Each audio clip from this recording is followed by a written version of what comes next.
ክብርን ማስጠበቅ ለዛሬ ትውልድ ፍላጎት ለነገውም ተጠቃሚነት ፈጣን እድገትን በማዝለቅ ሀገራዊ ክብርን ማስጠበቅ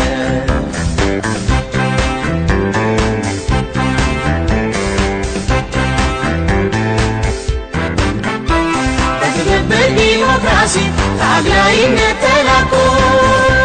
በዘመነ ፖለቲካ የጋራ ግብን ሰንቆ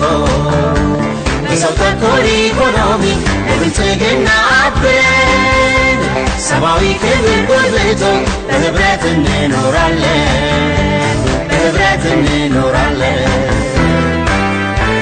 ወደ ትብብር በስምምነት የብልጽግና ምዕራፍ በመክፈት ወደ ትብብር በስምምነት የብልጽግና